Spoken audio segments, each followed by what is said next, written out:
Mamá, papá, mi cuerpo crece a un ritmo alarmante y la ropa que me compren ahora me quedará muy pequeña muy pronto. Pero su billetera no tiene que sufrir por la moda con los precios bajos de la vuelta a clases de Amazon. Amazon, gasta menos, sonríe más. Toyota's national sales event is happening now with great deals on a wide range of SUVs like the adventure-ready RAV4 or spacious Grand Highlander. Visit buyatoyota.com for deals and more. Toyota, let's go places. Salmon Podcast มันสดอร่อยสวัสดีครับผมสวัสดีครับพี่โจวันนี้เรามาอยู่กันที่ไหนครับวันนี้เราอยู่ที่เซ็นทรัลเวิลด์นะครับเรามีนัดสัมภาษณ์กับคุณเดวิดซักเกอร์ซึ่งก็เป็นโปรดิวเซอร์ของซีรีส์เรื่อง Alien Earth นะซึ่งเป็นซีรีส์เรื่องแรกของแฟรนไชส์ Alien เนาะครับผมซึ่งจริงๆตอนนี้เรารู้อะไรเกี่ยวกับทางซีรีส์นี้บ้างก็รู้ว่าฉายวันที่13สิงหาคมโอเคทาง Disney Hotstar แล้วก็จริงๆแล้วเนี่ยผมว่าสิ่งน่าสนใจของเรื่องนี้ก็คือว่าไทม์ไลน์ของมันเนี่ยมันเข้าไปฟิตอินกับเรื่องราวของเอเลี่ยนอย่างไรอันนี้น่าสนใจอยากรู้แล้วก็เป็นซีรีส์ที่ถ่ายในประเทศไทยทั้งเรื่องเนาะก็อยากรู้ว่ามันจะเป็นยังไงก็มีโอกาสได้คุยกับคุณโปรดิวเซอร์สั้นมาดูกันว่าเราได้อะไรกลับมาบ้างได้ครับแล้วก็ยังไงเดี๋ยวอันนี้ก็เป็นเหมือนรายการพิเศษเนาะสำหรับแฟนๆ Cinefile ว่าเราก็คงมาตาม occasion ตามโอกาสว่าถ้ามีใครให้ไปสัมภาษณ์ที่ไหนหรือว่ามีบุคลากรจากต่างประเทศมาอีกก็อาจจะได้ไปสัมภาษณ์อีกนะครับซึ่งนอกเหนือไปจากตัวรายการพอดแคสต์ที่มาทุกวันพุธอยู่แหละใช่ครับครับผม Cinefile เพื่อนกันวันหยุดsection playlist ใหม่โอเคถ้าใครพร้อมแล้วก็เดี๋ยวไปตามฟังกันได้เลยว่าเราคุยกับคุณเดวิดซักเกอร์ว่ายังไงนะครับครับไม่ปิดกล้องเหรอ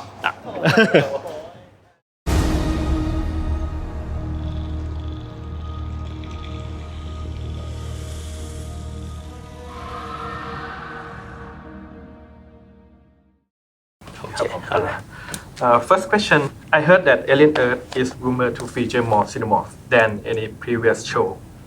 of this franchise. Yeah. How did you approach evolving this creature? Well, that's an interesting suspicion. It may, especially if the series lasts a long time. Hopefully we will see more xenomorph than you see in the films. The creature, I would say, hasn't itself evolved that much from the films because the timetable for the series is very similar to the first film. So the xenomorph is very much aligned with what you see in the original Alien.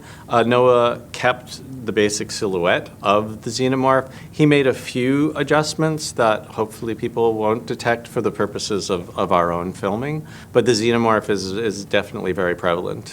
across the show. Mm-hmm. Okay. And this is the first story that in the Alien franchise that's set on Earth. Yes. Yeah.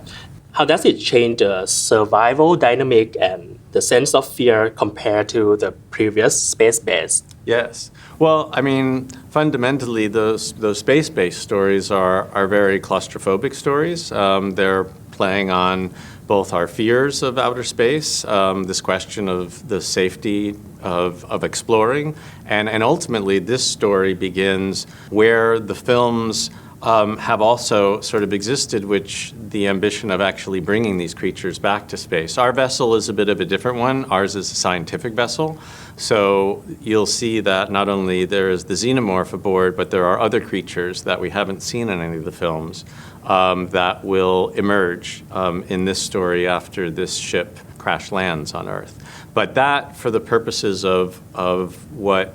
Noah's hoping to tell over the course of the entire series, gives us a lot of room to not only have the xenomorph and these creatures literally in our backyard, but also being able to explore a lot of the basic themes of the film, these multitude of wealthy corporations that feel humanity is expendable and is experimenting with this notion of transhumanism, which is at the center of our story, trying to marry a human with a synthetic. So in our story, we have a number of different iterations because we have this hybrid who is our central character, Wendy.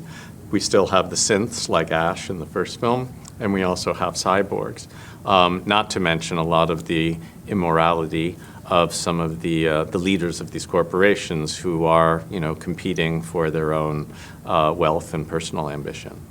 Alien Earth takes place parallel to the films rather than before them. What was the creative opportunity in exploring that timeline alongside the established events? Yeah, I mean, our story lives within about a 2-year period to the first film. There were a few benefits to it. The first is you can come to the Alien Earth series without having seen any of the films. So it doesn't require that you've watched the first or watched any of them subsequently because Noah deliberately based the series on Ridley's first picture. So you will encounter, if you haven't seen a xenomorph before, you'll encounter sort of the full gestation process and all of the requisite horrors that comes with that. But as I mentioned, there's also a lot more that you'll be encountering in this story. But I think it also gave Noah a chance to speak to some of the thematic ideas in the film. Obviously, the way corporations existed when Ridley's movie came out, they were kind of faceless entities. The modern version of that Noah's exploring is that, as we're experiencing in our own world today, they very much do have faces, they have personalities, and we're sort of experiencing that firsthand in our world right now every day. So he was able to take this notion of the ruthlessness of some of these corporations, what their potential nefarious or personal intentions may be, and bring it into a world that we can recognize and one that speaks to sort of our modern era. Okay, let's talk about the production. Alien Earth was filmed extensively in Thailand. Yeah. Completely in Thailand. Yeah, completely. Okay, from a storytelling perspective,